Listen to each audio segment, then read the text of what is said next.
Hello दोस्तों, मैं हर्षिता और आपका मेरे चैनल पे स्वागत है। आज मैं आपको चंद्र ग्रहण के विषय में कुछ जानकारियां देना चाहूंगी। 19 नवंबर 2021 को चंद्र ग्रहण पड़ने वाला है और ये साल का अंतिम ग्रहण है। चाहे ग्रहण आपका सूर्य ग्रहण हो या चंद्र ग्रहण हो, उससे फर्क नहीं पड़ता। आज मैं आपको कुछ ऐसे नियम के बारे में बताने वाली हूँ जो कि काफ़ी ज़्यादा आसान होते हैं। बहुत सारे लोगों का ये मानना होता है कि आप इसे अंधविश्वास मान सकते हैं या अंधविश्वास फैलाने वाली बात कर रहे हैं। आपकी चॉइस अपनी है, आप इसे मानना चाहते हैं तो मानिए, मानना नहीं चाहते हैं तो आप नहीं मानिए। लेकिन अगर आपकी नज़र में इसके कोई फ़ायदे नहीं है तो नुकसान भी दोस्तों नहीं है। तो अगर आप इसे फॉलो करना चाहते हैं, मेरी मानिए, तो आप इसे ज़रूर फॉलो कर लीजिए। कुछ ऐसे नियम होते हैं जो कि बड़े लोगों ने बनाए होते हैं, तो उसको फॉलो करना कोई नुकसान नहीं होता है। अगर आपके शरीर को या आपके बच्चे के शरीर को कोई तकलीफ नहीं है तो छोटे मोटे से नियम कानून आपको ज़रूर फॉलो करने चाहिए। और आज की इस वीडियो में मैं बहुत ही लंबे चौड़े से कोई नियम आपको नहीं बताने वाली हूँ, शॉर्ट एंड स्पेसिफिक नियम बताने वाली हूँ जो कि आप काफ़ी आसानी से कर सकते हैं, कोई नुकसान नहीं होगा। सबसे पहले चीज़ कि ये उप छाया का चंद्र ग्रहण है, यानी 19 नवंबर 2021 को 11:30 बजे से शुरुआत होकर शाम के 5:33 पर यह खत्म होगा। और ये उप छाया का चंद्र ग्रहण है तो इसमें सूतक काल मान्य नहीं होगा। सूतक मान्य नहीं होगा तो सूतक के नियम भी लागू नहीं होंगे। बहुत सारे लोगों के अलग अलग नियम होते हैं, लेकिन इजी अगर सिंप्लीफाइड नियम की बात की जाए तो इस वीडियो को शुरू से लेकर लास्ट तक जरूर देखिएगा।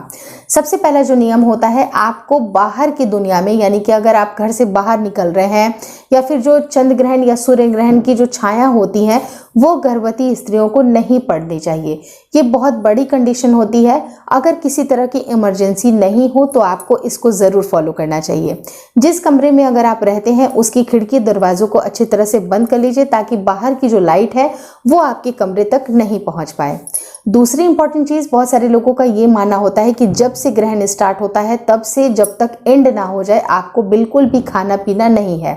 लेकिन गर्भवती स्त्रियों के लिए ये पॉसिबल नहीं हो सकता है। उनको दवाइयाँ भी लेनी होती हैं, उनको खाना भी होता है। तो ऐसे केस में सिर्फ शर्त यही है कि आप अपने खाने पीने की वस्तुओं के ऊपर सिर्फ तुलसी की कुछ पत्तियां बस रख दीजिए। चाहे पीने का पानी है उसमें आप तुलसी की पत्तियां धो के अच्छी तरह से डाल दीजिए। तो इसे ऐसा माना जाता है कि जो नकारात्मक प्रभाव पड़ते हैं ग्रहण के वो आपके शिशु तक नहीं पहुंच पाते हैं। जो एक्स्ट्रा जो एंटीबैक्टीरियल जो तत्व होते हैं आपकी तुलसी की पत्तियों में, वो सारी चीज़ों को नलिफाई करने में, नष्ट करने में मदद करती हैं। तीसरी इंपॉर्टेंट चीज़ तब देखी जाती है, बहुत सारे लोगों का ये मानना होता है कि उठना बैठना एकदम ऐसा नहीं है कि आपको जहाँ बैठे रहना है वहीं पर बैठे रहना है, आपको खड़े नहीं रहना है। बहुत सारे लोगों के अलग अलग नियम होते हैं। कई बार बहुत सारे लोगों को ये भी देखा गया है कि आपको एक जगह पे बिठा दिया जाता है, आपको सिर्फ वहीं पर बैठे रहना है 4 घंटे तक। तो वो सारी गलतियाँ आपको मत करिए। आप अपने हिसाब से उठिए, बैठिए, चलिए, जो भी आपकी मर्जी हो। आप लेट भी सकते हैं, आप चल भी सकते हैं, जो भी मर्जी हो आप ज़रूर करिए। क्योंकि अगर आप एक ही पोजीशन में बैठे रहिएगा या फिर अगर आपको बैठना अलाउड नहीं होगा, लेटना अलाउड नहीं होगा, तो इससे आपके शरीर में तकलीफ हो सकती है, क्योंकि आपके शरीर में एक शिशु पल रहा है।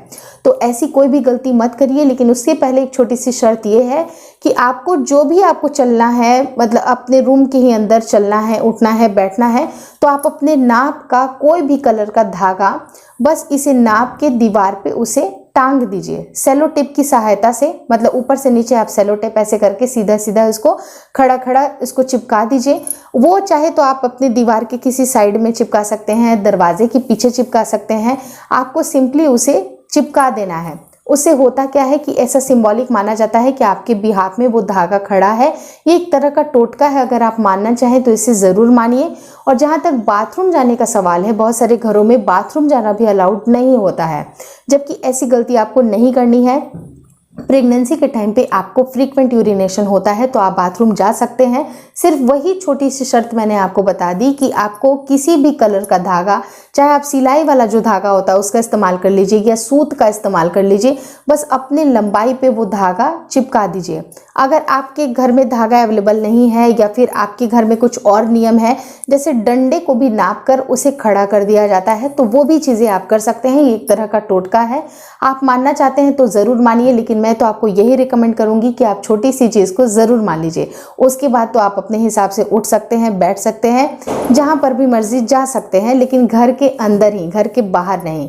फोर्थ इंपॉर्टेंट चीज़ कि आपको ग्रहण खत्म होने के बाद स्नान करना है, लेकिन मैं तो आपको स्ट्रिक्टली मना करूंगी कि शाम के 5:30 बजे ये ग्रहण खत्म होगा। उसके बाद जो इवनिंग के बाद जो ठंडापन होता है वो बढ़ जाएगा। तो गर्भवती स्त्रियां नहाने की भूल ना करें, बल्कि आप अपने कपड़े को चेंज कर सकते हैं। उसके बाद गंगा जल से पूरे घर की शुद्धिकरण करिए, अपनी भी शुद्धिकरण करिए। उसके बाद ये मोर देन एनफ है, उससे ज़्यादा नियम कानून आपको फॉलो नहीं करने चाहिए। और कोशिश करिए कि इस दौरान पे भगवान की मूर्तियों को स्पर्श ना करें, पूजा पाठ नहीं करें, बल्कि मन ही मन आप अपने बच्चे की कामना, अच्छे सुखद भविष्य की कामना बस एक प्रार्थना के रूप में कर सकते हैं। और लास्ट इंपॉर्टेंट चीज़ ये होती है कि आपको किसी भी धारदार चीज़ का प्रयोग नहीं करना है, चाहे वो चाकू हो, कैंची हो, या फिर अगर आप सिलाई करते हैं या बुनाई करते हैं। बुनाई करना इस समय, स्पेशली बुनाई वाला जो सीज़न चल रहा है, जिस समय कांटे का उपयोग होता है, सलाइयों का उपयोग होता है, आपको नहीं करना चाहिए। आलू भी छीलने का काम आपको नहीं करना चाहिए। बहुत सारे लोग ये बोलेंगे कि मैंने तो आलू छीला था, काटा नहीं था।